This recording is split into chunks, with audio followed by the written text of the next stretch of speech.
Kabanata 3201. Sa sandaling iyon, naisipan ni Todd na tumakas. Sa pag-iisip na iyon, sumigaw siya, umalis. Habang nagsasalita ay dumistansya siya kay Jabari at nagmamadaling tumakas. Dahil ang isang Grand Emperor sa tuktok ng 8th Heaven ay sinusubukang tumakas. Kahit si Jabari ay walang magawa para pigilan siya. Habang nakatakas si Todd, tumakas din si Tammuz at ang iba pang sanctuary. Sa loob lamang ng maikling panahon, nawala sila ng walang bakas. Bagamat tapos na ang labanan, mayroon pa ring nananatiling aura ng labanan sa hangin. Naglakad sina Emperor Jabari, Thea, at Nico patungo kina James at Moa Circle. Nag-aalalang tanong ni Thea, "Are you okay, darling?" Ngumiti si James at sinabing, "Siyempre ako." Pagkatapos, tumingin siya kay Jabari at nagtanong, "Kumusta ka, Grand Emperor?" Nakasuot ng malungkot na ekspresyon. Sinabi ni Jabari, "Hindi pa ako bumabalik sa aking pinakamataas na anyo." Kaharap ang pinuno ng sanctuary. May tago ko lang siya. Hindi ko siya magagawang koksein anumang oras sa lalong madaling panahon. At saka, nakakatakot ang curse magic na nilinang niya. Nasugatan ako pagkatapos kong ibaba ang aking bantay. "Ano? Kamusta ang sugat mo?" Natigilan si James. Sinabi ni Emperor Jabari, "Hindi ito malaking bagay. Babalik ako sa Celestial Abode para gamutin ang mga sugat ko." Pagkatapos, ang kanyang katawan ay kumikislap. At siya ay nawala ng walang bakas. Tumingin si Moa Circle kay James at sa iba pa. Nakipagkayam sa kanyang mga kamao. At sinabing, "Salamat sa inyong tulong." Bahagyang kumaway si James at sinabing, "Huwag mo nang banggitin, Grand Emperor Moa Circle." Tumingin si Moa Circle sa kanila at nagtanong, "Ang lahi ng tao ay bihirang pumasok sa dagat na walang hanggan. Anong nangyari? Bakit napakaraming makapangyarihang tao ang pinakilos?" Tanong ni James. "Siguradong alam mo ang dahilan." Umiling si Moa Circle at sumagot, "Hindi. Ganoon ba?" Malamig na sabi ni James. "Allow me to refresh your memory. Then, hindi mabilang na taon na ang nakalipas. Hindi ka ba nakakuha ng kayamanan?" "Anong kayamanan?" tanong ni Moa Circle. Patuloy ni James. "Isang elixir, na kasalukuyang nasa loob ng iyong katawan. Gayunpaman, hindi mo magagawang pinuhin ang elixir na ito. Nagagawa mo lamang na makamit ang gayong lakas sa pamamagitan ng pagsipsip ng kapangyarihang ibinubuhos ng elixir." Sumagot si Moa Circle ng totoo. "Sa katunayan, nakakuha ako ng elixir noong mahina pa ako." Nakuha ni Moa Circle ang isang fragment ng Ancestral God Rank Elixir. Sa pamamagitan ng kapangyarihan at mga inscription na nakaukit sa loob ng elixir. Natamo niya ang gayong lakas. Kahit na sinaliksik niya ang elixir, hindi niya maisip kung ano iyon. Ngayon, isang grupo ng mga makapangyarihang figure ng sangkatauhan ang dumating na kumakatok sa kanyang pintuan. Tumingin siya kay James at nagtanong, "Alam mo ba ang elixir na ito?" "Ganoon ba?" Si Moa Circle ay hindi naniwala ni isang salita. Kahit na totoo ang sinabi ni James. Walang paraan na ibibigay niya ang mga fragment ng Ancestral God Rank Elixir. Kung isa sa alang-alang na ang sangkatauhan ay nakikipaglaban sa Heavenly Path. "Oo, nagsasabi ako ng totoo," sabi ni James. Nalalapit na ang ika-4 na kalamidad ng sangkatauhan. Sa panahong iyon, bababa na ang mga tagahatol ng langit. At ang lahat ng sangkatauhan ay lilipulin. Malamig na sabi ni Moa Circle, "Hindi ako miyembro ng sangkatauhan. Paano ako nababahala sa kapalaran ng sangkatauhan?" Sinubukan ni James na kumbonsihin si Moa Circle ng maayos. Gayunpaman, maliwanag na walang plano si Moa Circle na isuko ang Ancestral God Rank Elixir. Dumilim ang mukha ni James. "Dahil ayaw mong ibigay ang elixir, mag-away tayo." Makukuha ko ang elixir sa pamamagitan ng paglipol sa iyo pa rin. Nang marinig ito, walang kamalay-malay na napaatras si Moa Circle. Alam niya kung gaano kalakas si James at ang iba pa, lalo na si Jabari na lumaban sa pinuno ng sanctuary. Kahit siya ay ramdam na ramdam niya ang lamig ng kanyang dugo. Kung gumawa ng hakbang si Jabari laban sa kanya, hindi siya magkakaroon ng pagkakataon. After weighing the pros and cons, he smiled and said, "Ginugulo lang kita. Wala akong pakialam sa ancestral god rank elixir pa rin.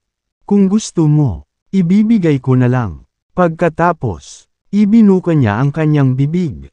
Isang gintong liwanag ang kumislap dito. Nadahan daw ang nagtipon upang bumuo ng isang nagniningning na elixir. Kinuha naman agad ni James ang elixir. Matapos kumpirmahin ang pagiging tunay, inimbak niya ito. Nakakuyom ang kanyang mga kamao. Sinabi niya, "Salamat." Bagamat nag-aatubili si Moa Circle, wala siyang ibang pagpipilian kundi ang kumilos ng bukas palad at sabihin, "Bueno, ang bagay na ito ay hindi nakapakipakinabang sa akin pa rin. Kunin mo kung gusto mo. Huwag ka nang bumalik sa dagat na walang hangganan." Pagkatapos niyang magsalita, kumislap ang katawan niya, at pumasok siya sa dagat. Dahil nasugatan siya, kinailangan niyang bumalik para gamutin ang mga sugat niya. Pagkaalis niya, sinabi ni Thea, "Ngayon, nakakuha na tayo ng 3 sa 5 fragment. Bukod sa nasa sanctuary's possession, isa na lang ang natitira sa outside world. Dapat tayong magmadali at hanapin ang kinaroroonan ng pang-4. Kapag narating na natin ang sanctuary, magiging magulo ang mga bagay-bagay." "Sige," tumango si James. Pagkatapos, ipinatawag nila ang Crucifer at Exalter at nakatulize ang heavenly and demonic transformation para bumuo ng time capsule. Sa sandaling iyon, nagkaroon ng isang pagpipinta sa time capsule, kung saan ipinakita ang isang batang babae. Ang batang babae ay halos 7 taong gulang. Nakasuot siya ng punit-punit na damit. At ang kanyang buhok ay nakatali sa 2 pigtails. Natigilan ang lahat. Tanong ni James, "Huwag mong sabihin sa akin na ang ika-4 na fragment ay nauugnay sa isang batang babae." Umiling si Thea at sinabing, "Hindi ko alam." Sinabi ni Nico, "Dapat nating hilingin kay Emperador Jabari na mag-divine." Ang imahe na nabuo ng time capsule ay nawala halos kaagad. Ikinalat nina James at Thea ang kanilang mga pamamaraan sa paglilinang at iniimbak ang kanilang mga kayamanan. Agad na nakipag-ugnayan si James kay Emperor Jabari na nasa loob ng Celestial Abode para mag-extrapolate. Tumingin siya kina Thea at Nico at umiling. Hindi ma-extrapolate ang kinalabasan. Ilang sandali silang natigilan bago sabay-sabay na nagtanong, "Bakit?" Ipinaliwanag ni James, "Ang fragment na ito ay nagbago na sa isang tao, na siyang batang babae na inilalarawan sa pagpipinta. Dahil mayroon siyang mga inscription na nagtatago ng sikreto ni Heaven sa kanyang katawan. Walang sino man ang makakahanap ng kanyang kasalukuyang kinaroroonan." Nakasuot ng malungkot na ekspresyon, sinabi ni Nico, "Medyo komplikado ito." Napabuntong hininga na sabi ni James, "Now that things have come to this, we have very few options. Bumalik tayo sa Elixir Pavilion at mag-isip ng paraan." "Ma'am," tumango si Thea, kahit na nakuha nila ang 3 fragment, hindi nila mahanap ang kinaroroonan ng pang-4. Kaya naman, nagpasya si James na bumalik muna sa pavilion. Binuksan ni Nico ang kawalan. At ang 3 ay nawala ng walang bakas. Kasabay nito, sa hindi kilalang lokasyon sa Boundless Realm, may isang palasyo sa kailaliman ng isang madilim na hanay ng bundok. Sa pangunahing bulwagan ng palasyo, nakaluhod sina Todd, Tamuus, at maraming makapangyarihang figure ng sanctuary. Sa harap ay nakatayo ang isang nasa katanghaliang gulang na lalaki na may kakaibang buntot. Siya ang makapangyarihang figure na pinaghirapan ng sanctuary upang muling mabuhay. Kahit na hindi siya ang unang pinuno ng sanctuary, siya ay isang tagahatol ng langit. Ang kanyang pangalan ay Ludwig Amir. Panginoon ko, kinumpirma ko na si James ay isang sugo na ipinadala ng mga tao. Siya ay nagtataglay ng napakalaking kapangyarihan. At mayroon siyang napakalakas na figure sa kanyang tabi, na kahit ako ay hindi kapantay. Dahil nabigo kaming makuha ang Ancestral God Rank Elixir. Mangyaring parusahan kami sa aming kawalan ng kakayahan. Umupo si Ludwig. Ang kanyang buntot ay umaaligid at kamakawe sa kanyang harapan. Sabi niya nang walang pakialam. Ito ay sa loob ng aking inaasahan. Si Todd na nakaluhod ay nagsabi, paki-divine ang kinaroroonan ng susunod na fragment. Sa pagkakataong ito, tiyak na mauuna na tayo. Bahagyang kumaway si Ludwig at sinabing, kahit ako hindi ko kaya. Ang alam ko lang ay nag-transform na ito bilang tao. Habang casual niyang winuwagayway ang kanyang kamay, bumungad sa kanila ang imahe ng isang batang babae. Siya ang nabubuhay na nilalang na na-materialize mula sa elixir fragment. Ipadala ang lahat ng aming mga alagad upang hanapin siya. Hanapin mo siya, kahit na kailangan mong maghanap sa bawat sulok at krani. Naiintindihan. Tumango si Todd. Pumunta ka. Bahagyang kumaway si Ludwig. Naiintindihan. Tumayo si Todd at tumalikod para umalis. Nang makaalis si Todd at ang iba pa, dahan-daang tumayo si Ludwig at nawala ng walang bakas. Sa susunod na sandali, nasa hangganan na siya ng selyo ng Boundless Realm. Sa pagtingin sa selyo sa harap niya, nag-isip siya ng ilang oras bago nag-transform sa isang thread ng itim na aura na nagawang tumagos sa selyo at umalis sa Boundless Realm. Sa isang hindi kilalang lokasyon sa labas ng mundo, nabigong mahanap ang ikaapat na elixir fragment. Bumalik si James at ang iba pa sa elixir realm. Nang bumalik sila, gayunpaman, napagtanto nila na ang mga puwersa ng sanctuary na nakatalaga sa labas ng elixir realm ay umatras na. Sa kawalan sa labas ng elixir realm, napatingin si James sa malayo. Hindi mahanap ang anumang bakas ng puwersa ng sanctuary. Naging malungkot ang kanyang ekspresyon habang sinabi niya, bakit umatras ang sanctuary? Sabi ni Nico, hindi ba magandang bagay ito? Bahagyang umiling si James at sinabing, may hindi tama. Pinag-isipan ito ni Thea at sinabing, huwag kang mag-overthink sa mga bagay-bagay. Balik tayo sa ngayon. Ma'am, tumango si James. Pagkatapos, pumasok silang tatlo sa Elixir Realm. Sa pangunahing bulwagan ng Elixir Residence ng Pavilion Sky City. Maraming makapangyarihang figure ang nagtipon. Si Sylvester ang nanguna. Tinanong ni James, kailan ang sanctuary ay umatras? Sabi ni Sylvester, pinagmamasid namin silang mabuti. Umatras sila ng ilang minuto bago ka bumalik. Bago tayo bumalik, nakasuot ng malungkot na ekspresyon. Tumingin si James kay Thea at sinabing, huwag mong sabihin sa akin na nalaman ng sanctuary na ang ikaapat na fragment ay nagbagong anyo na bilang tao. Umatras ba sila para simulan ang paghahanap sa batang babae?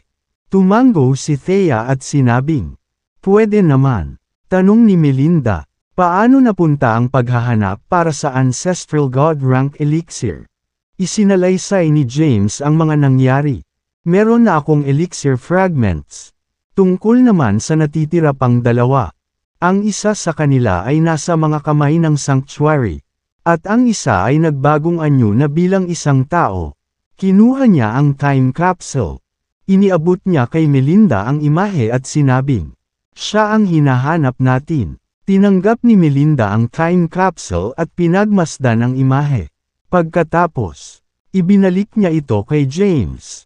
Tumingin si James sa kanya at nagtanong, ano ang dapat nating gawin ngayon?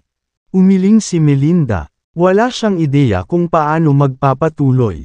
Pagkatapos ng ilang pagmumuni-muni, sinabi niya, dahil hindi natin sila mahanap, Hayaan ang sanctuary na gawin ang mahirap na trabaho. Kailangan lang nating kunin sila pabalik sa kanila.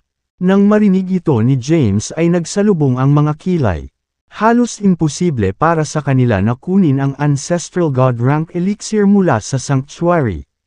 Gayunpaman, dahil ang mga bagay ay dumating sa ganito, wala siyang ibang pagpipilian. Pagod na ako, babalik na ako sa kwarto ko para magpahinga. Sa pagkuha ng pahiwatig, binago ni Monica ang paksa at nagsimulang magtanong tungkol sa elemental inversion. Nagsimulang makipag-usap sa kanya si James. Kasabay nito, sa punong tanggapan ng Sanctuary of Darkness, bumalik si Ludwig. Dati, hindi pa siya nakakabawi ng lakas. Ngayon, gayunpaman, naabot na niya ang rurok ng kanyang lakas. Bahagya lamang siyang mahina kaysa sa isang ancestral god. Bukod dyan, na-master na niya ang totoong curse power. Sa pangunahing bulwagan, bumulong si Ludwig, sampein ang lahat ng sangkatauhan. Isang bahagyang ngisi ang sumilay sa kanyang mukha. Sa sandaling iyon, itinaas niya ang kanyang kamay, at isang itim na aura ang lumitaw sa kanyang palad, na nagtipon upang bumuo ng mga misteryosong karakter. Lahat ito ay mga curse character. Habang gumagalaw ang isipan ni Ludwig, ang curse characters ay tumagos sa hangin. Sa isang kisap mata, nasakop na ng curse characters ang kabuuan ng Boundless Realm. Pagkatapos, kumalat sila sa buong universo. Sa sandaling iyon, lumitaw ang isang nakakatakot na curse power sa lahat ng sulok ng mundo. Sila ay bumulwak at lumitaw sa mga katawan ng lahat ng sangkatauhan. Si James ay nasa kalagitnaan ng pagtalakay sa elemental inversion kay Monica. Sa nakalipas na 100,000 taon, siya ay nagtrabaho ng husto. At ang kanyang pag-unawa sa elemental inversion ay nalampasan na ngayon kahit si James. Sa pagkakataong iyon, may itim na aura na bumaba mula sa langit at pumasok sa katawan ni Monica. Agad siyang bumagsak sa lupa at nagpakawala ng masakit na hiyaw sa sakit. Arg! Anong nangyari? Dali-dali siyang tinulungan ni James na makatayo. Naramdaman niya ang presensya ng curse power sa loob ng katawan nito.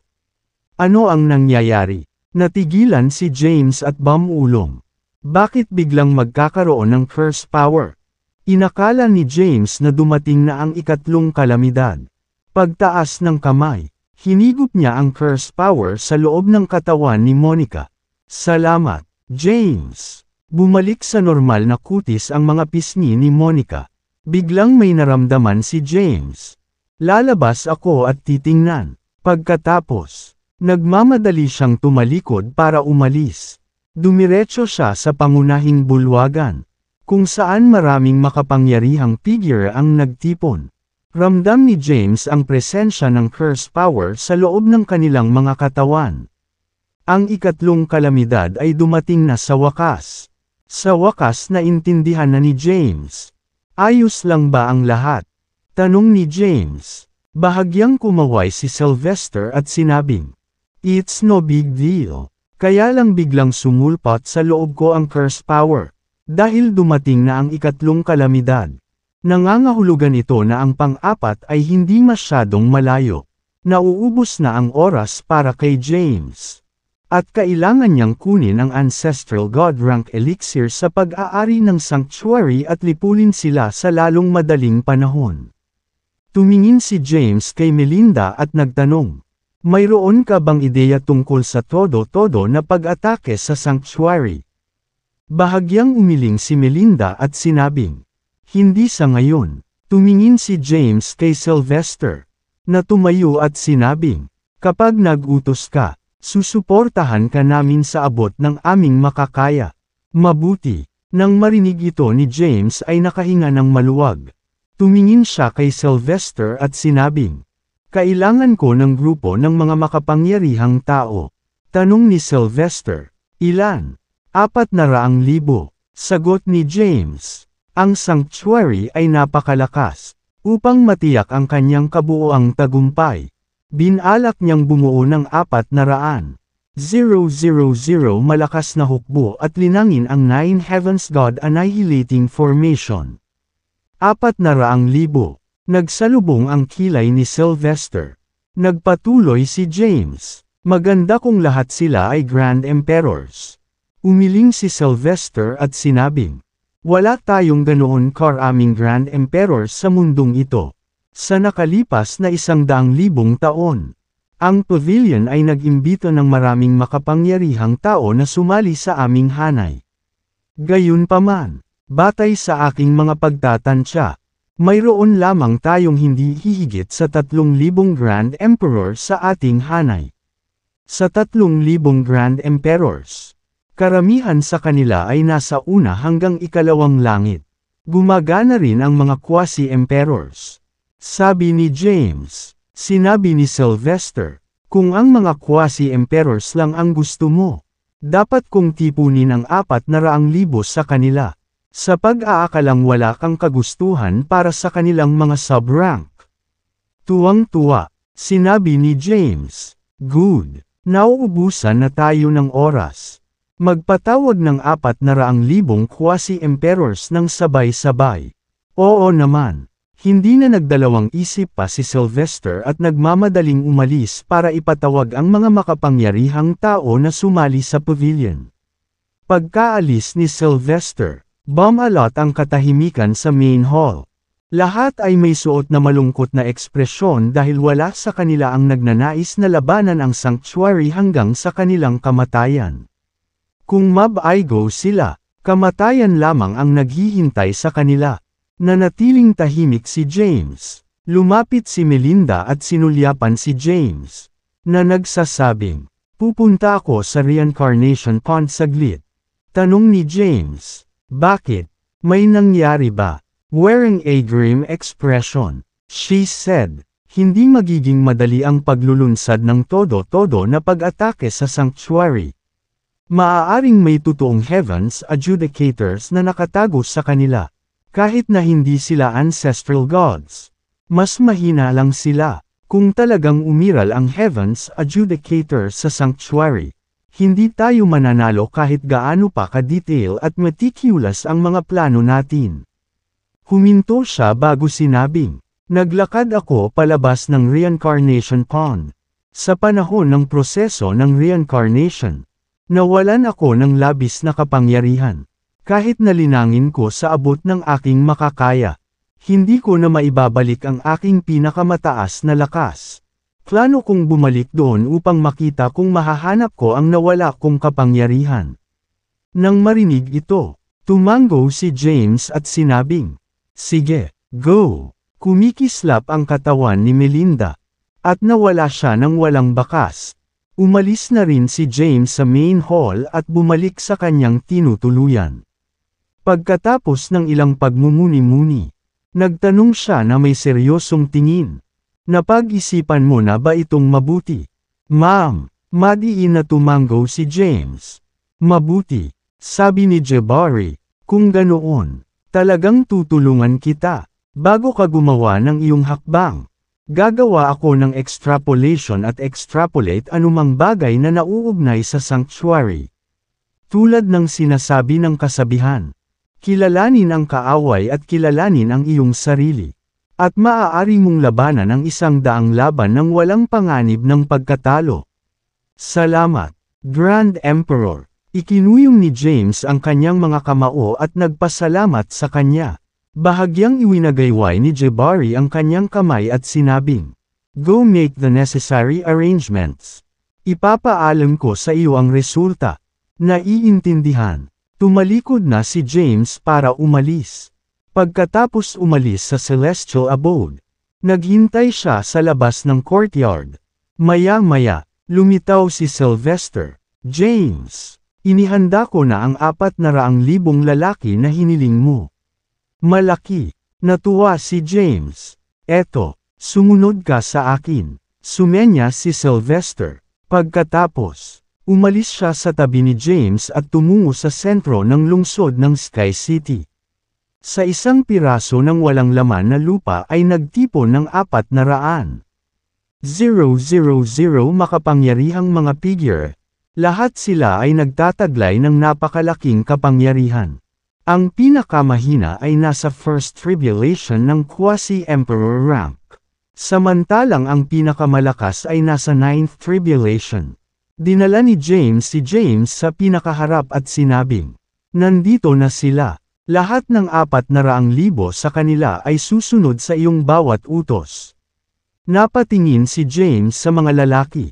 Pagtingin niya sa kanila, napansin niyang kulang siya ng 3 pinuno. Ilang kandidato na ang nasa isip niya. Ang una ay si Thea, na nagal-inang ng Nine Heavens God Annihilating Formation at naging pinuno noon. Bilang Second Heaven Grand Emperor, siya ang perpektong kandidato. Ang pangalawa ay si Nico, na isang Fifth Heaven Grand Emperor. Sa pagiging isa sa mga pinuno, maaari niyang pakilyusan ang kapangyarihan ng 400,000 lalaki. Sa ganoong paraan, ang kanyang lakas ay tataas ng husto. Sa pangatlo naman, wala pa ring naiisip na kandidato si James. Manatili ka at hintayin ang aking order. Pagkatapos niyang magsalita ay tumalikod na si James para umalis at bumalik sa main hall. Naroon pa rin ang mga makapangyarihang figure. Pinagmasdan sila ni James mula ulo hanggang paa. Sa huli ay napatitig ang tingin niya kay Helvius. Bilang master ng pavilion, siya ay isang Grand Emperor sa Fifth Heaven. Kung sasali siya, ang lakas ng Nine Heavens God Annihilating Formation ay tataas. Kailangan kong bumuo ng super formation. Para sa formation na ito, kailangan ko ng 4 na pangunahing pinuno, na ang mga pagkakakilanlan ay natukoy ko na. Ako iyon. Sina Thea Callahan, Nico Eastwood, at Helvius Daniela. Agad na humakbang si Nico at sinabing, "Feel free to give me any command, James." Sa isang lugar ng pagsasanay sa likod ng Celestial Abode, inutusan ni James ang mga sundalo na narito noon na magpahinga. Ngayon, isang bagong batch ng 400 lalaki ang nagtipon. Tiningnan sila ni James at sinabi, "Kayo ang ilan sa mga pinakadakilang tao sa buong sangkatauhan. Siguradong narinig mo na ang 4 na kalamidad sa lupa. Ngayon, ang ikatlong kalamidad ay lumitaw sa anyo ng isang sumpa. Lahat ng tao sa sansinukob ay sinumpa. Sa sansinukob na ito, ang mga ordinaryong tao ang karamihan. Dahil hindi nila matiis ang curse power, unti-unti silang mamamatay. Siyempre, ang parehong napupunta para sa ilang cultivators. Kayo ay makapangyarihang mga figure na kayang labanan ang curse power. Ngunit hindi ninyo maalis ang curse. Kaya, hayaan mo muna akong tanggalin ito." Lumakas ang boses ni James. Pagkatapos, tinawag niya ang mahiwagang Jade Seal, na naka-hover sa hangin. Pagkatapos, nakatulize niya ang Jade Seal, kung saan nagkaroon ng misteryosong kapangyarihan. Sa sandaling iyon, ang curse power ng 400 lalaking iyon ay dahan-daang hinihigop ng Jade Seal, na siya namang dinala sa katawan ni James. Sa nakaraan, hindi niya kayang tiisin ang ganoong kalaking curse power. Gayunpaman, mula nang nilinang niya ang curse Aussia at naabot ang divine rank. Ang curse power na ito ay itinuturing na pagkain para sa curse Aussia. Gayunpaman, hindi niya hinihigop at pinino ang mga ito sa ngayon. Nang pumasok ang curse power at kumalat sa buong katawan niya, naglabas siya ng itim na ambon at nakakatakot na aura. Hindi niya pinansin ang curse power dahil hindi sila magdudulot ng malaking pinsala sa kanyang pisikal na katawan. Patuloy niya, "Marahil ang ilan sa inyo ay hindi nakakaalam kung sino ako. Hayaan mo akong magpakilala. Ang pangalan ko ay James Caden. Galing ako sa mundong lampas sa Boundless Realm. Pumunta ako dito para maghanap ng Ancestral God Rank Elixir. Ang tanging pag-asa na malutas ang kasalukuyang krisis ng sangkatauhan. Sa ika-4 na kalamidad, lilito ang mga tagahatol ng langit at lilipulin tayong lahat.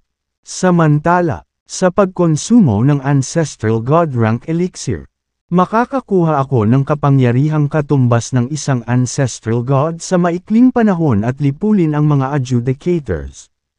At sa gayon ay mareresolba ang krisis. Hindi mabilang na taon na ang nakalipas. Isinalaysay ni James ang kasaysayan ng mga pangyayaring ito.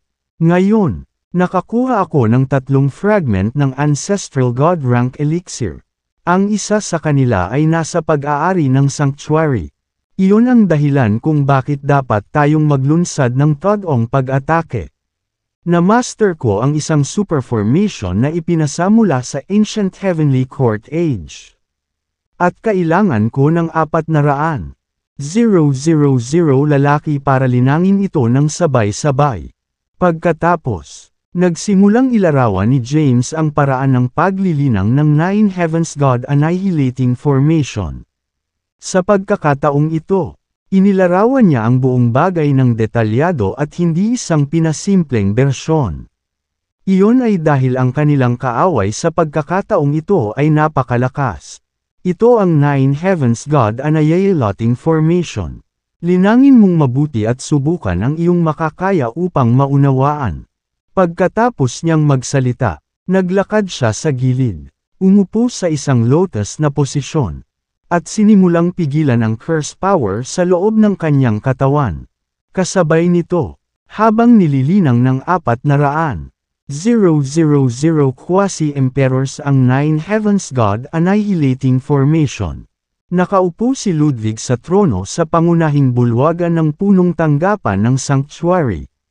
Ang kanyang buntot ay umaaligid sa kanyang harapan. Ang buntot na ito ay tila kakaiba. Wala itong laman. Buto lang. Malabo.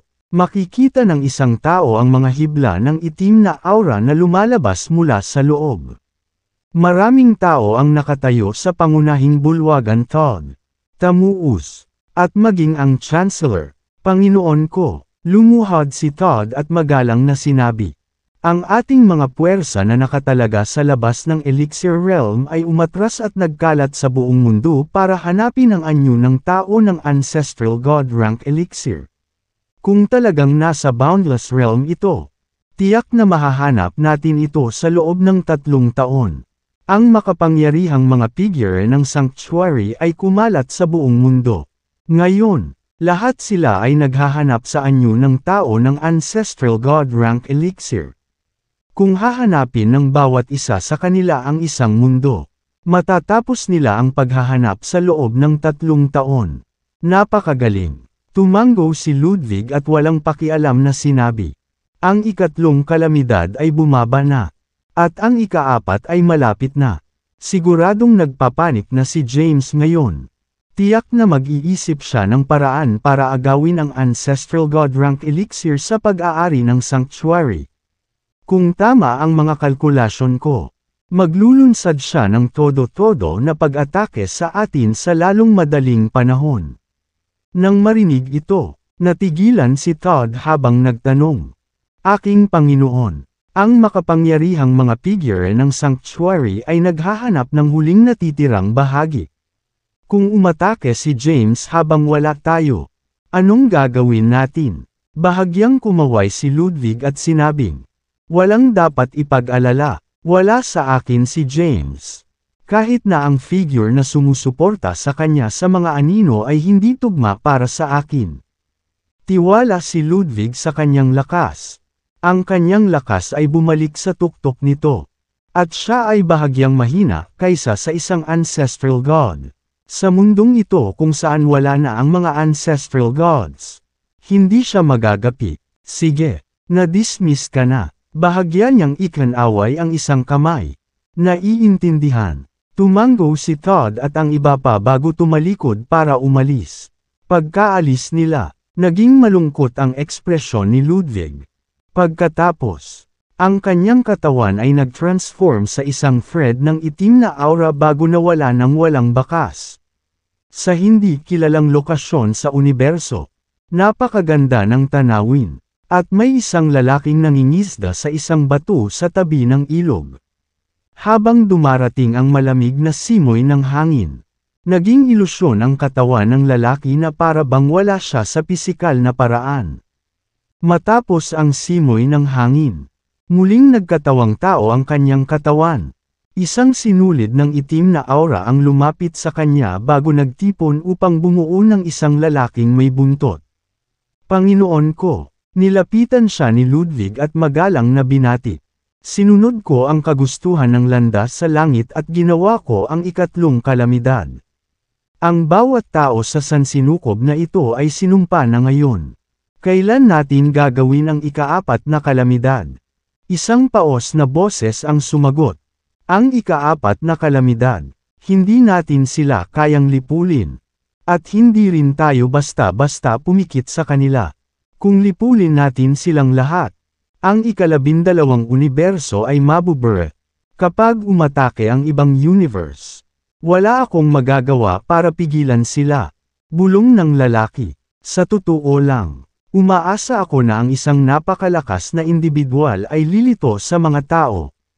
Sa pamamagitan ng paglipol sa makalangit na landas at muling paglikha ng isang bagong kaayusan. Hindi na ako matatakot sa ibang mga universo. Mahina ang boses niya. Ano ang dapat nating gawin ngayon? Aking Panginoon. Na-dismiss ka.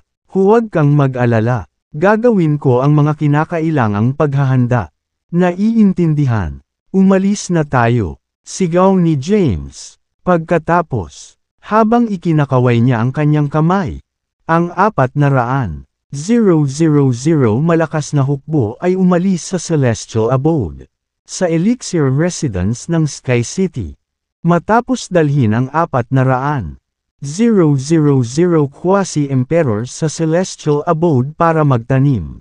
Tinawag ni Sylvester ang bawat makapangyarihang figure ng pavilion upang manatili at maghintay sa kanilang mga utos.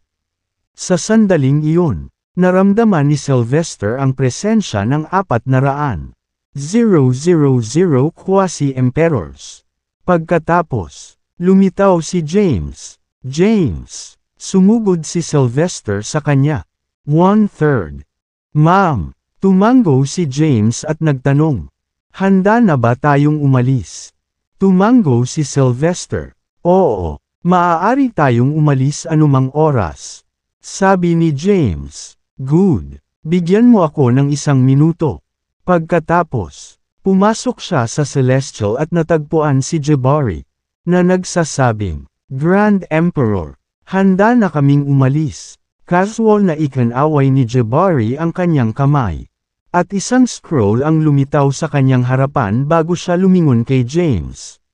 Sinabi niya, ito ang mapa ng punong tanggapan ng sanctuary na nakuha ko pagkatapos ng seryosong extrapolation. Salamat. Tinanggap ni James ang balumbon. Pagkatapos, tumalikod siya para lisanin ang Celestial Abode. Sa susunod na sandali, bumalik na siya sa labas ng mundo. Sa pangunahing bulwagan, binuksan ni James ang sinaunang balumbon, kung saan minarkahan ang kinaroroonan ng sanctuary. Tanong ni Sylvester, ano ito? Sumagot si James, isang mapa ng punong tanggapan ng sanctuary. Sa pagtingin sa sinaunang scroll, nagpatuloy siya.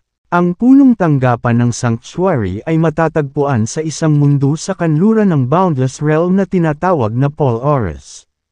Agad na binuksan ni Sylvester ang isang celestial map nang marinig niya ito.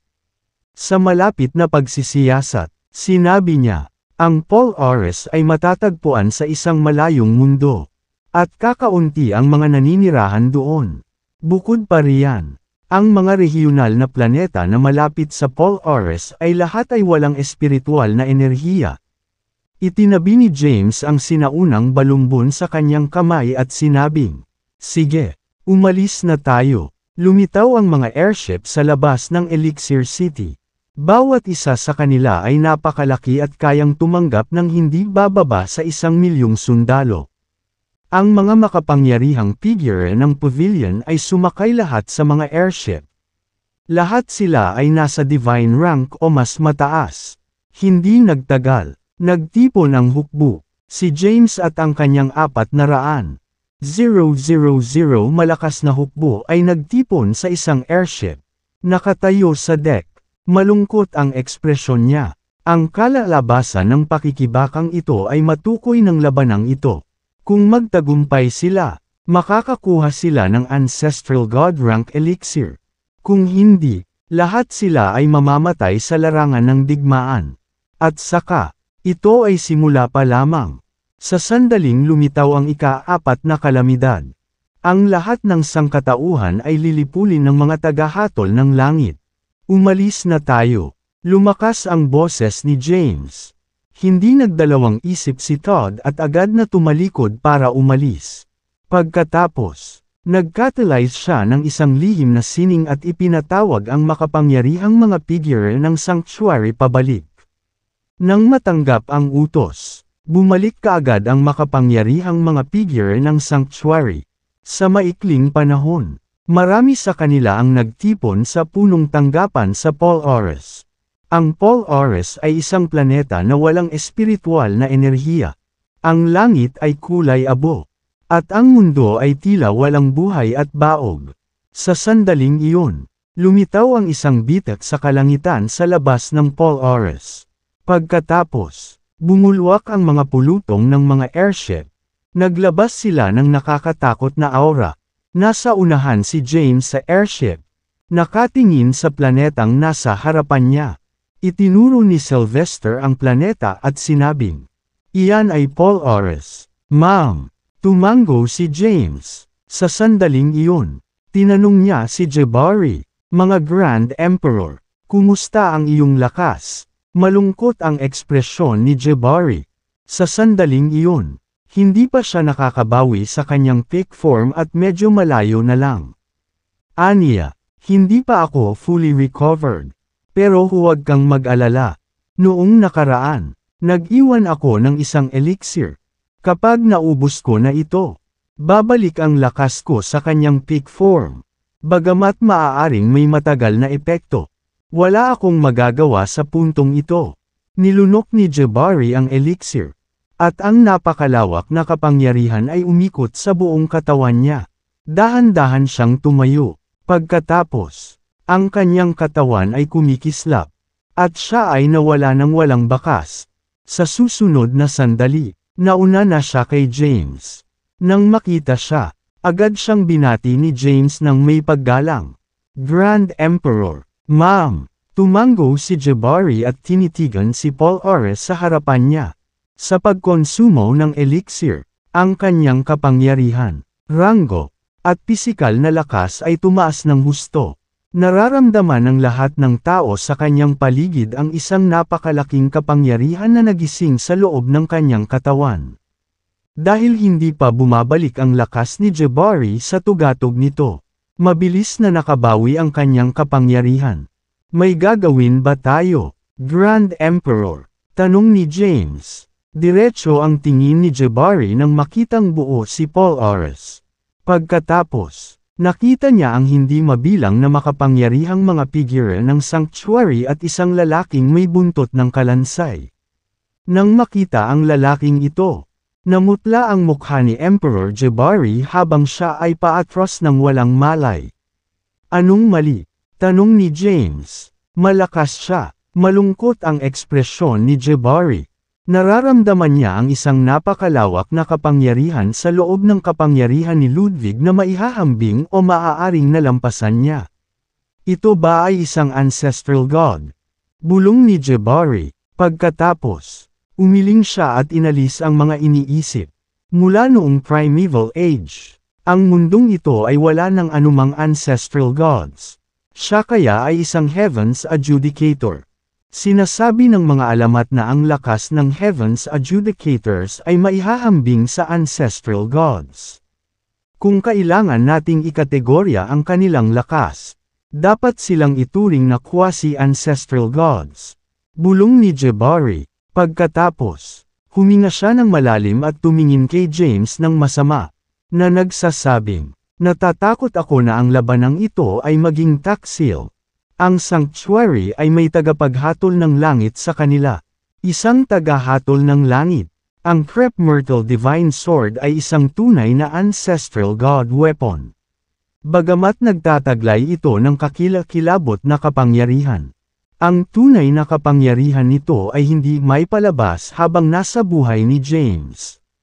Pagmamay-ari, gayunpaman, ang kabaligtaran ay totoo para kay Emperor Jabari, bilang isang cultivator sa tuktok ng 9th Heaven ng Grand Emperor rank.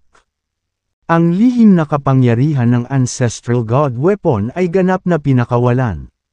Hawak ang Ancestral God Weapon sa kamay.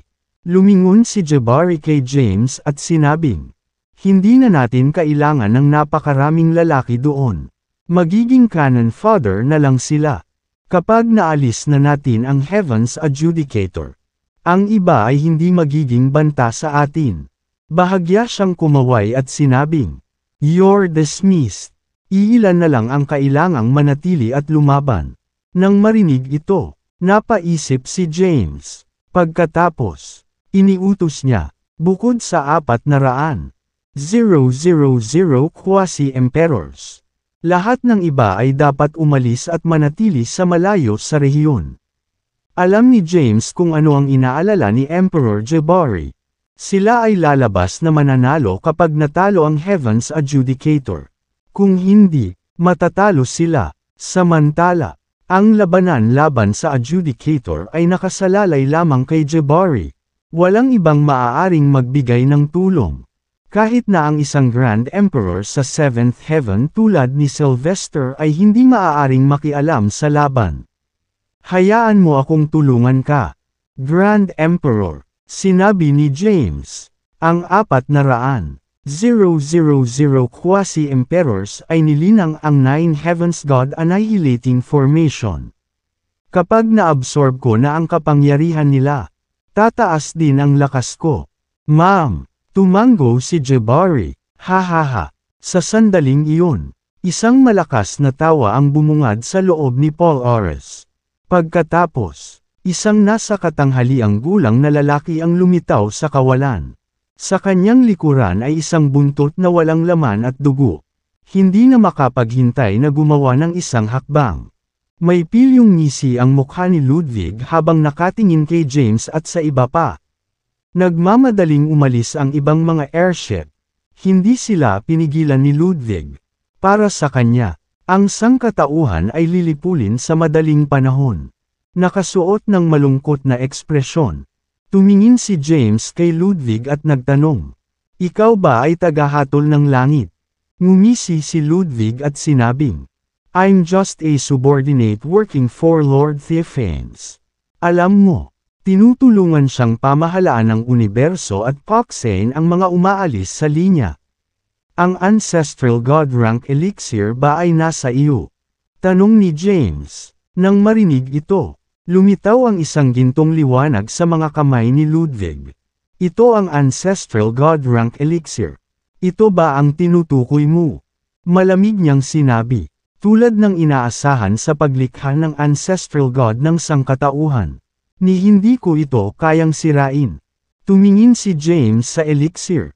Pinipigilan ang pagnanasang sumulong. Alam niya na sa pamamagitan lamang ng pagkatalo sa lalaking ito bago niya makuha ang elixir. Sa sandaling iyon, naintriga siya sa tinatawag na Lord Theophanes. Matagal na niyang narinig na may isang makapangyarihang figure sa likod ng mga eksena ng landas sa langit na tinatawag na Theophanes. Gayunpaman, walang nakarinig tungkol sa kanya. Marahil ay malalaman ng mga ancestral gods ng primeval age.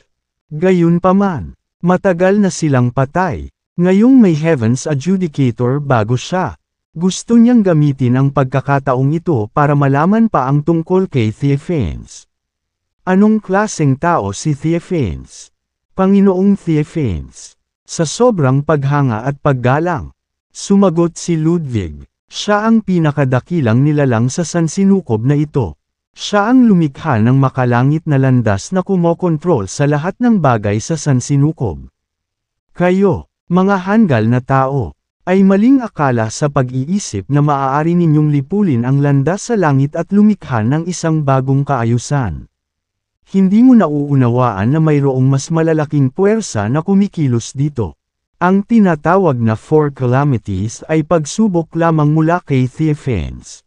Kung ang sangkatauhan ay nakaligtas sa pagsubok, maaari kang magpatuloy sa buhay. Kung hindi, ikaw ay ganap na malilipol. Kung wala ang kapangyarihan ni Lord Theophanes, maaari niyang sirain ang bawat isa sa inyo dito sa isang pitik ng daliri.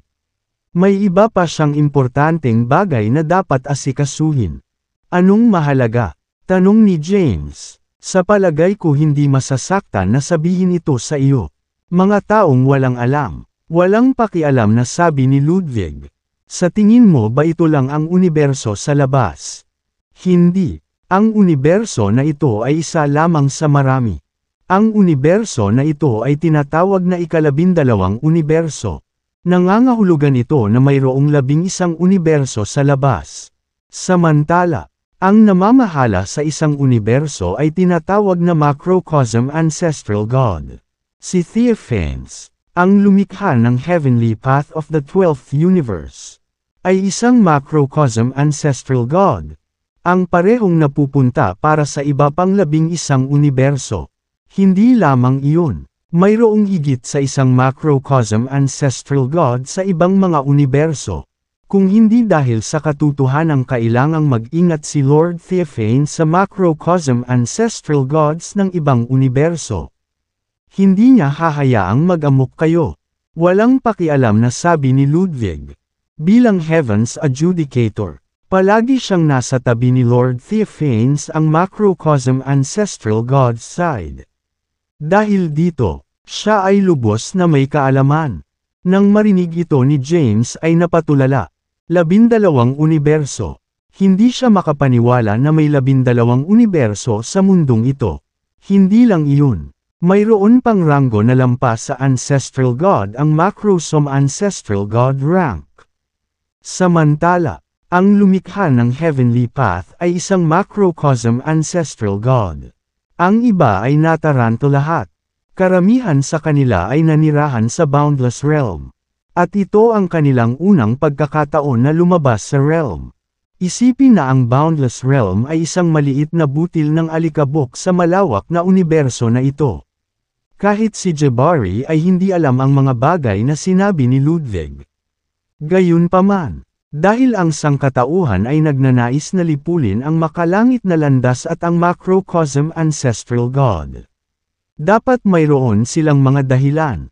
Putol ng creepy. Naging yelo ang ekspresyon ni Jabari. Hawak ang divine sword sa kanyang kamay. Ang malakas na enerhiya ay naputol sa hangin, na nagpapahina sa espasyo sa paligid. Hindi napigilan ang kapangyarihan. Nagsimulang lumitaw ang mga bitak sa Pol-Oris. Swoosh! Hindi mabilang na mga numero ang lumipad palabas ng Pol-Oris habang sila ay tumakas sa planeta. Boom! Hindi makayanan ang napakalaking kapangyarihan. Nawasak si Pol-Oris sa kawalan. Si Todd, Tamuus, at ang iba pang sanctuary ay nakatayo sa likod ni Ludwig. Hahaha, pumalakpak si Ludwig habang tumatawa. Hindi masama. Ang pagiging nasa tuktok ng 9th Heaven ng Grand Emperor rank ay nangangahulugan na isang hakbang na lang ang layo mo para maabot ang Quasi-Ancestral God rank. Ito ay isang nakakatakot na ranggo kahit na sa Primeval Age. Sa panahong ito kung saan wala na ang mga Ancestral Gods, tiyak na ikaw ay walang kapantay.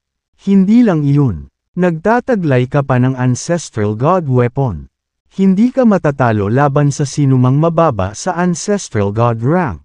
Gayunpaman, ngumisi si Ludwig at sinabing, nakakahiya na nagpakita ako. Kahit na hindi ako Ancestral God, wala kang pagkakataon laban sa akin.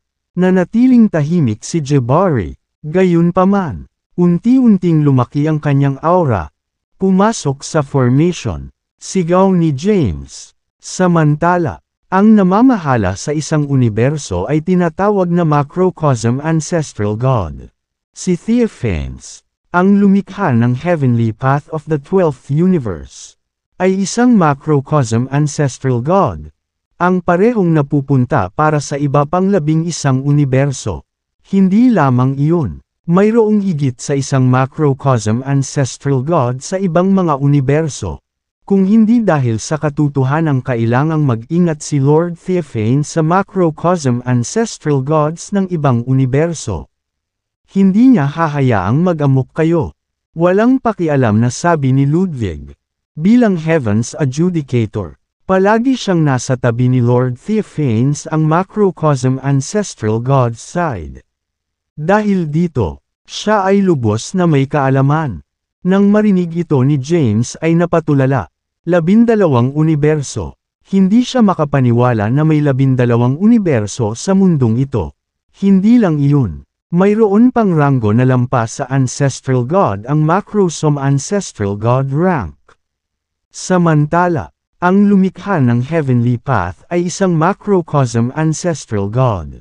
Ang iba ay nataranto lahat. Karamihan sa kanila ay nanirahan sa Boundless Realm. At ito ang kanilang unang pagkakataon na lumabas sa realm.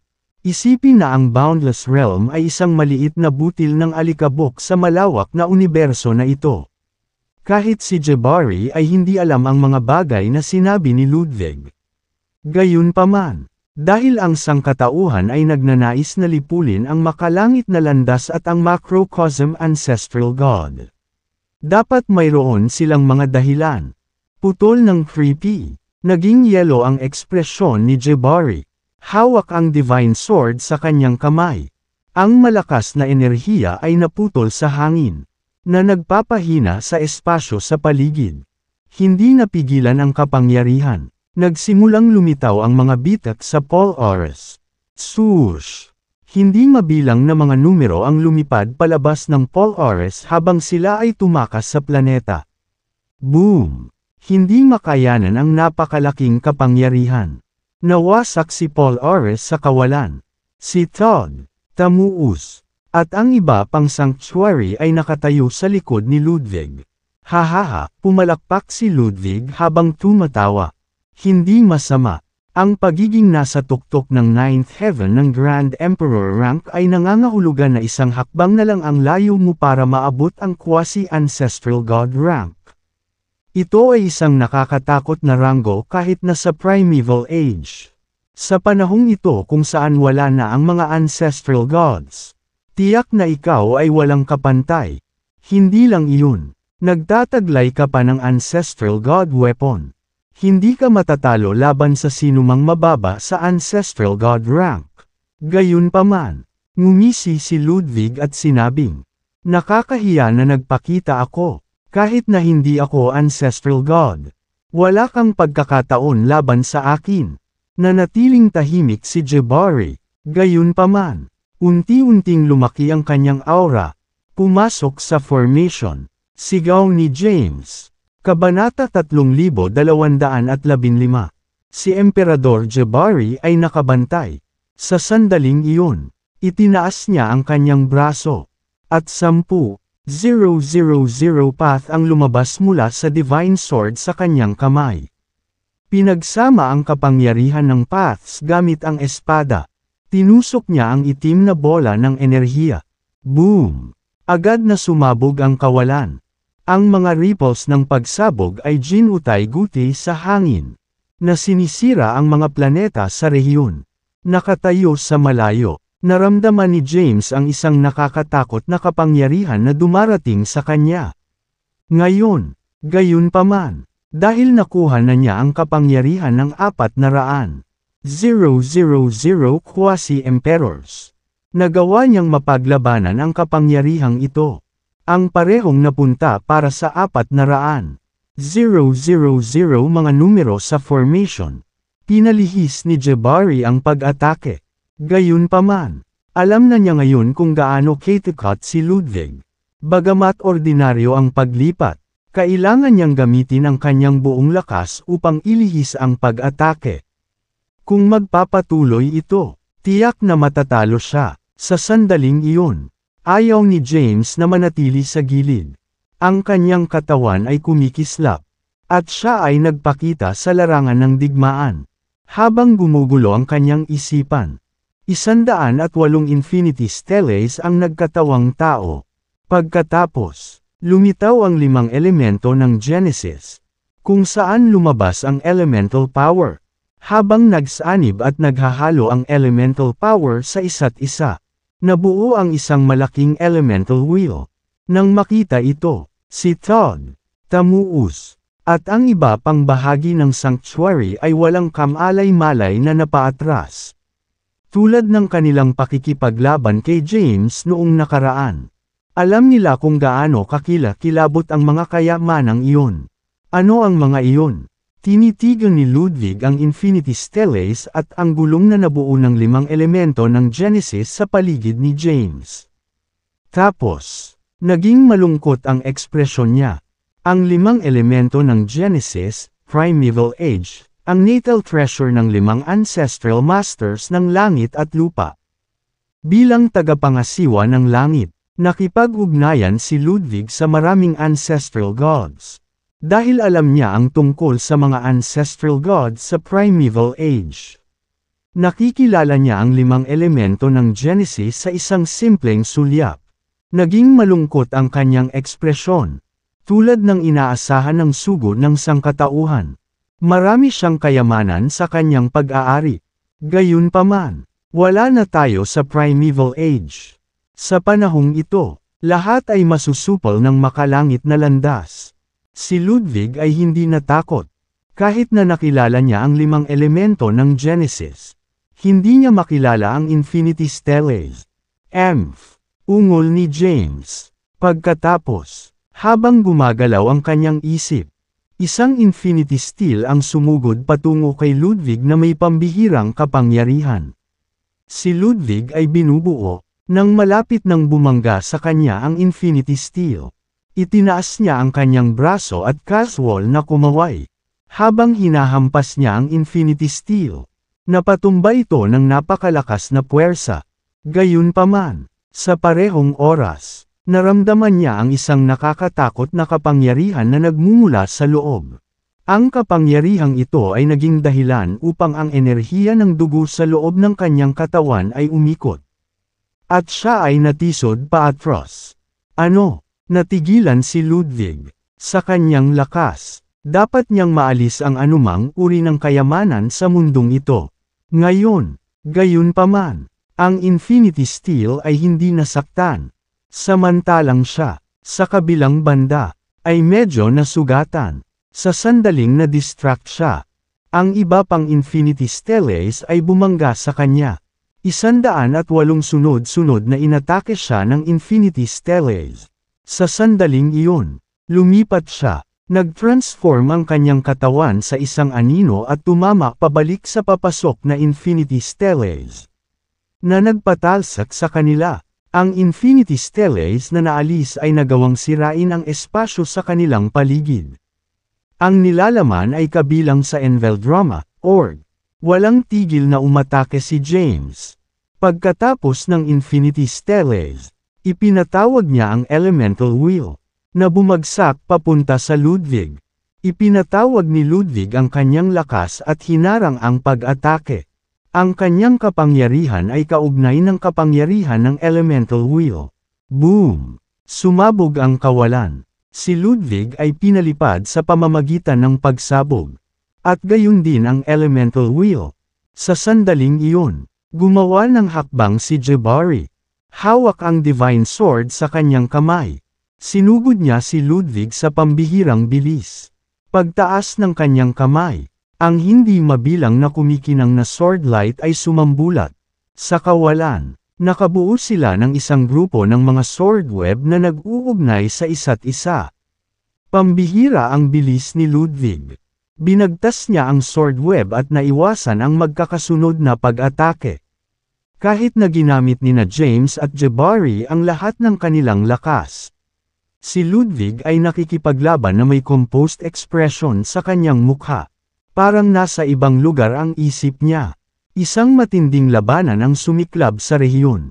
Sa pamamagitan ng kapangyarihan ng 400,000 quasi-emperors at ilang Grand Emperors. Nakakuha si James ng napakalaking kapangyarihan. Sa sandaling iyon, ang kanyang lakas ay umabot sa 9th Heaven Grand Emperor rank. Sa mga kayamanan sa kanyang pag-aari, ang kanyang kapangyarihan ay umabot sa tugatog ng kung ano ang pinahintulutan ng langit. Tinatawag ang buong lakas. Walang humpay siyang umatake. Dinaig ng Infinity Stellace at ng Elemental Wheel ang lahat ng humahadlang sa kanila sa kawalan. Samantala, ipinatawag din ni Jabari ang kanyang buong lakas. Habang hawak ang Divine Sword, nagsagawa siya ng 10,000 path. Gayunpaman, makapangyarihan si Ludwig, bilang isang Heaven's Adjudicator at ang sugo ng Heavenly Path. Ang kanyang kapangyarihan ay nalampasan ang tuktok ng kung ano ang pinahihintulutan. Dahil dito, hinarap niya sina James at Jabari na may composed na ekspresyon sa kanyang mukha. Habang nagpapatuloy ang labanan, sina Jabari ay nagsimulang magdusa ng mga pinsala.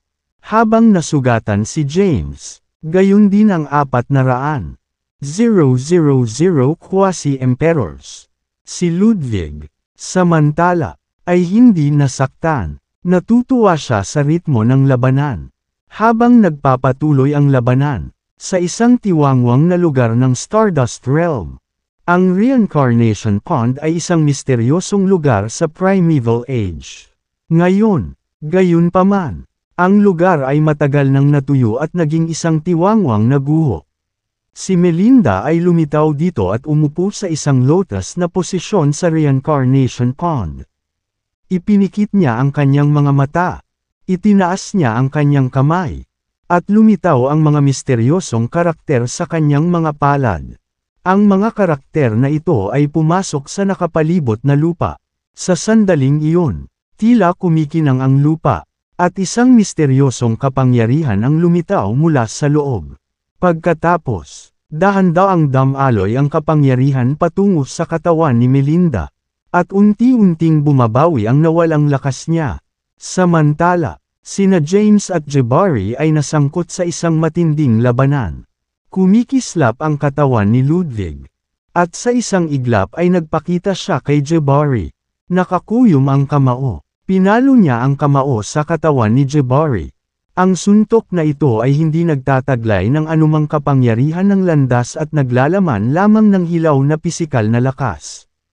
Agad na na-distort ang katawan ni Jabari nang hindi na makilala. Pagkatapos, pinalipad siya, at bumulwak siya ng isang bibig ng dugo. Matapos bawiin si Jabari, nagpakita si Ludwig kay James sa isang iglap. Bago pa man makapag-react si James, isang kamao na naglalaman ng mapangwasak na kapangyarihan ang hamampas sa kanya.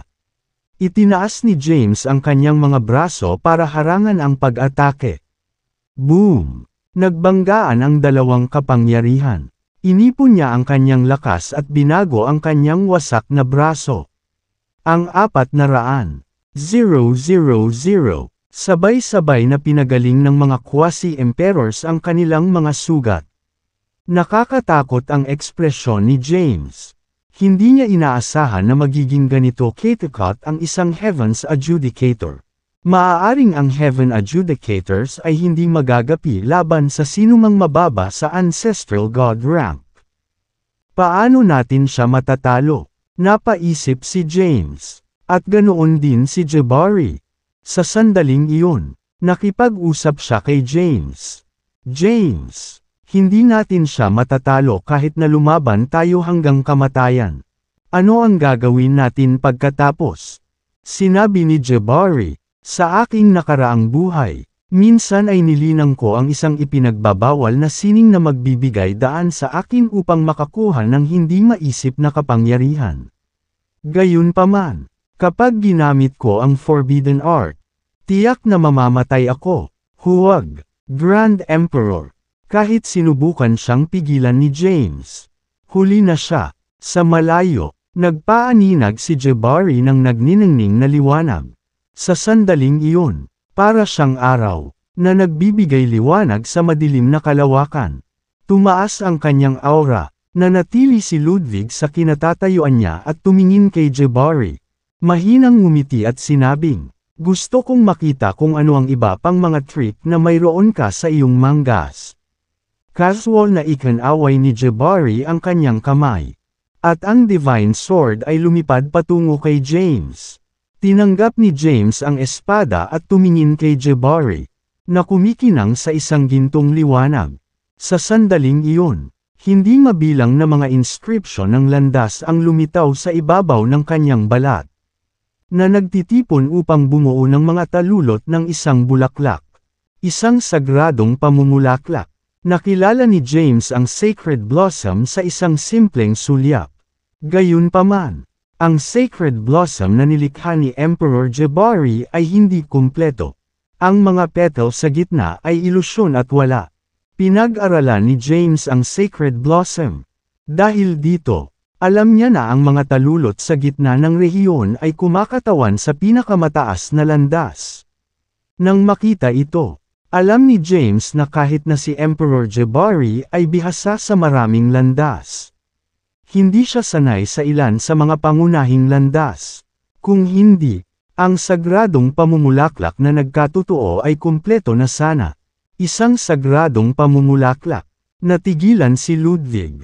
Pagkatapos, nakangiti niyang sinabi, "Hindi ko akalain na magagawa mo ang Sacred Blossom. Dapat mong ipagmalaki ang iyong sarili. Kung hindi dahil sa mga limitasyon, maaari kang tumawid sa Ancestral God rank." Hahaha, mahinang ngumiti si Emperor Jabari nang lumitaw sa kanyang ulo ang isang hindi kumpletong Sacred Blossom.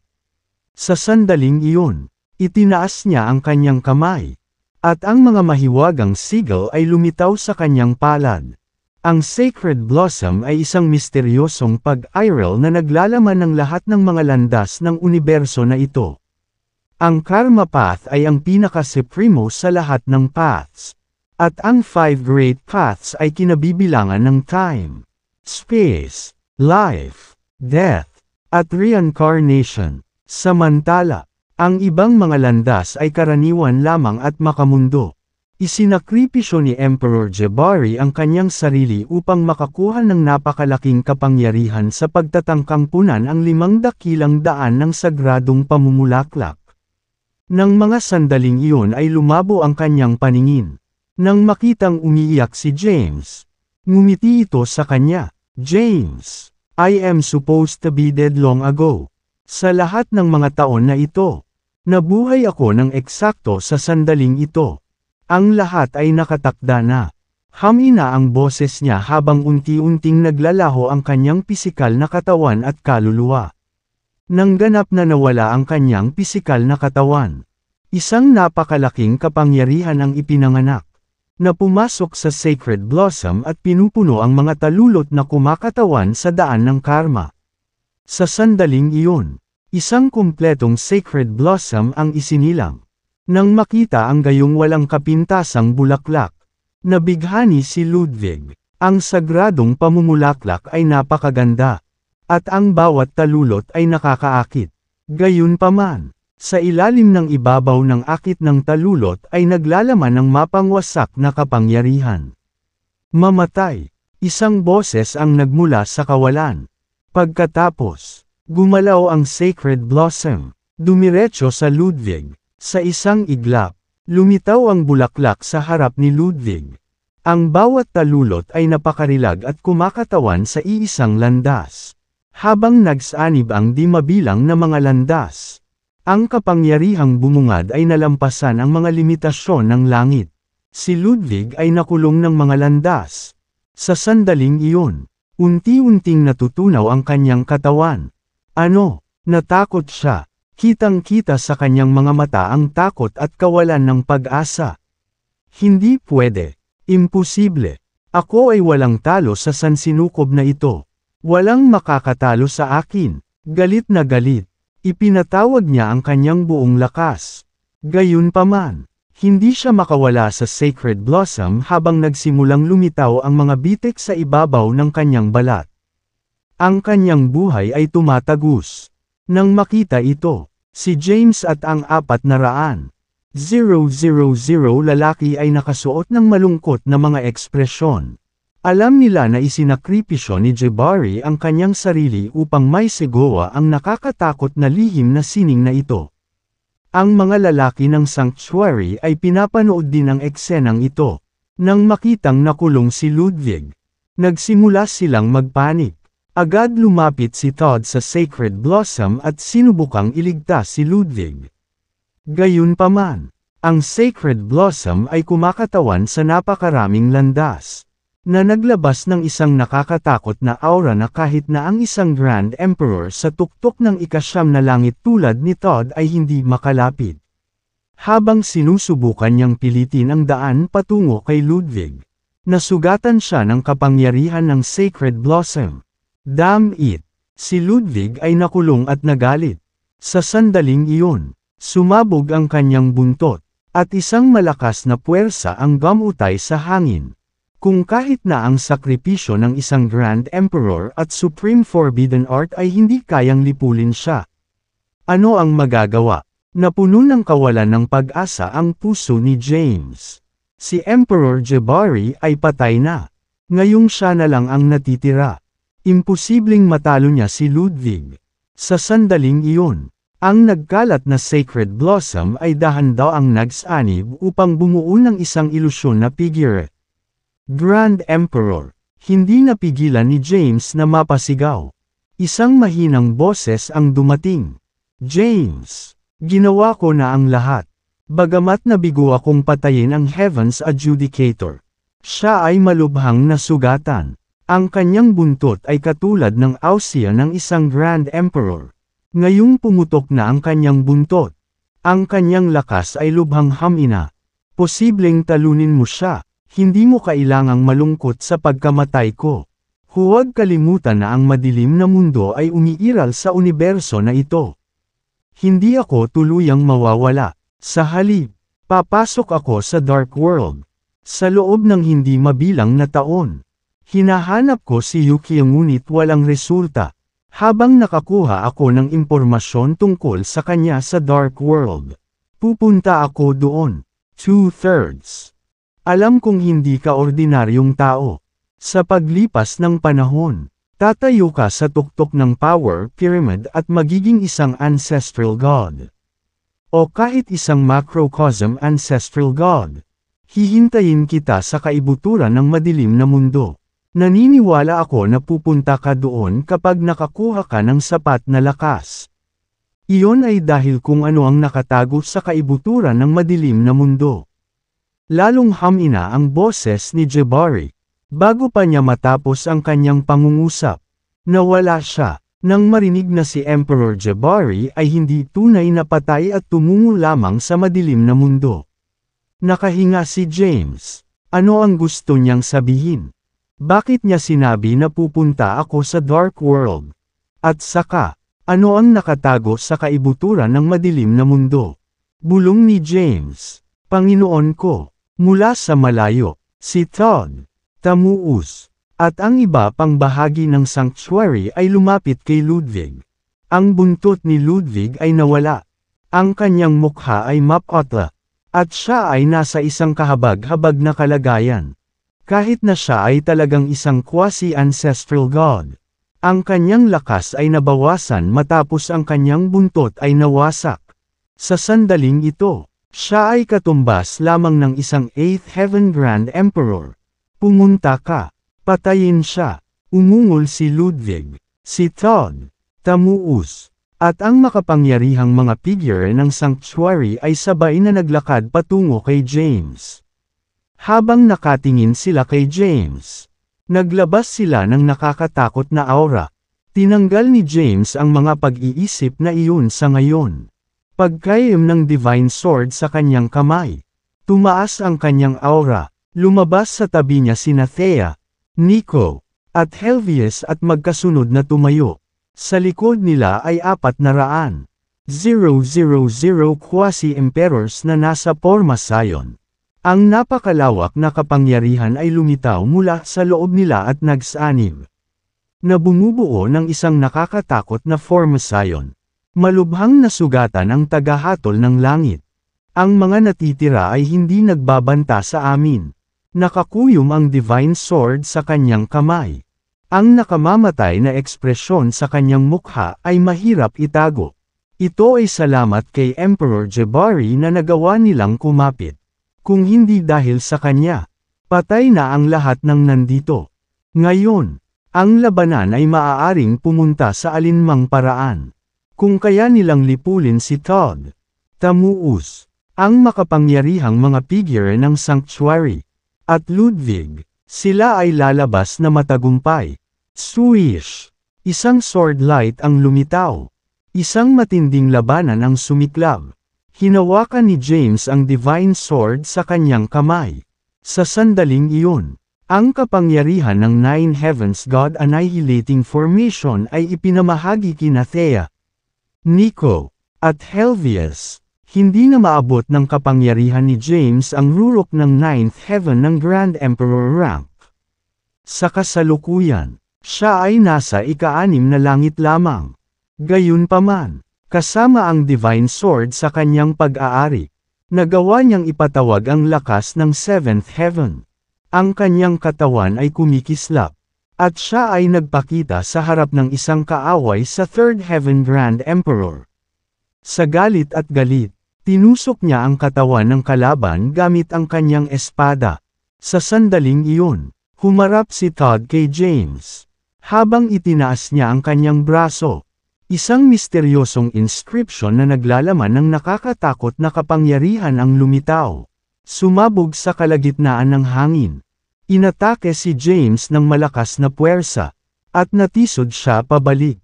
Kasabay nito, sina Thea, Nico, Helvius, at Sylvester ay nasangkot sa isang matinding labanan. Samantala, umatras si Ludwig sa likuran.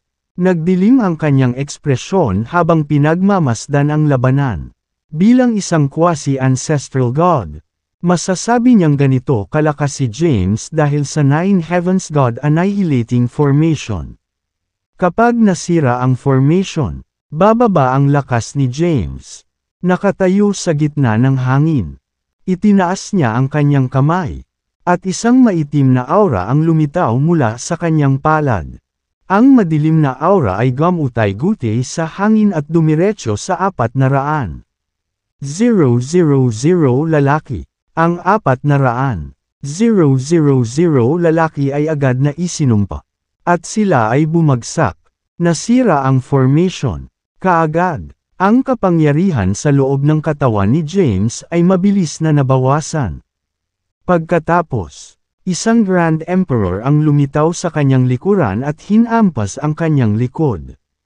Agad na nag-crack ang katawan niya. Mabibigo ba ako? Lumabo ang kamalayan ni James. Nadismaya siya, sa kabila ng oras at pagsisikap. Ang lahat ay walang kabuluhan. Ramdam ni James ang matinding kirot na nagmumula sa kanyang likod habang nawasak ang kanyang pisikal na katawan. Kasabay nito, naramdaman niya ang mabilis na pagwawala ng kanyang kaluluwa. Kasabay nito, sa reincarnation pond, nabalot si Melinda ng makulay na nagniningning na liwanag. Malakas at nakakatakot ang aura niya. Pagkatapos, naramdaman ang isang bagay. Ang liwanag ay pumailanglang sa langit. Napunit ang kawalan, at nawala ng walang bakas. Naramdaman ni James na malapit na ang kamatayan. Sa sandaling iyon, naramdaman niya ang mainit na yakap. Nang imulat niya ang kanyang mga mata ng may matinding pagsisikap. Isang pamilyar na mukha ang bumungad sa akin. James, sabi ni Melinda na may pag-aalala. Mabilis siyang naglabas ng elixir para kunin ni James.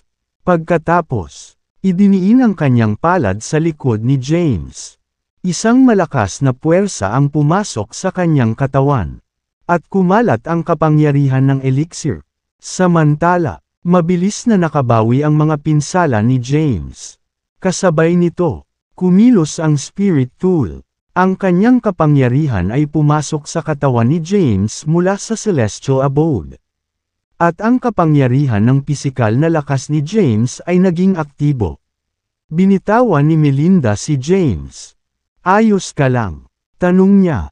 Pinunasan ni James ang bakas ng dugo sa kanyang labi at sinabing, Okay lang ako. Ipaubaya mo sa akin ang iba. Sabi ni Melinda. Tumingin siya sa larangan ng digmaan. Ang Nine Heavens God Annihilating Formation ay nawasak. At ang 400,000. Ang mga quasi-emperors ay nasugatan ng curse power. Mahina ang kanilang mga pulso. Nang mawala ang kapangyarihan ng formation, bumalik sina Thea, Nico, at Helvius sa kanilang orihinal na hanay. Nahaharap sa makapangyarihang mga figure ng sanctuary. Nagsimula silang magdusa ng mga pinsala. Si Thea, lalo na, ay nasa mortal na panganib dahil siya ay may medyo mahinang ranggo. Nang makita ito, dali-daling pinakatalyze ni James ang Infinity Stellace at pinatawag sila sa direksyon ni Thea para pilitin pabolaikan ang kalaban. Pagkatapos, ang kanyang katawan ay kumikislap, at siya ay nagpakita sa kanyang harapan bago gumawa ng pagtakas kasama siya. Kumikislap ang katawan ni Melinda, at pumasok siya sa larangan ng digmaan. Nakasuot siya ng lila na damit. At naglabas siya ng makulay na liwanag. May lumitaw na espada sa kanyang palad habang nakataas ang kanyang kamay. Sa sandaling iyon, huminto ang labanan. At ang makapangyarihang mga figure ng sanctuary ay nagtipon sa isang lugar.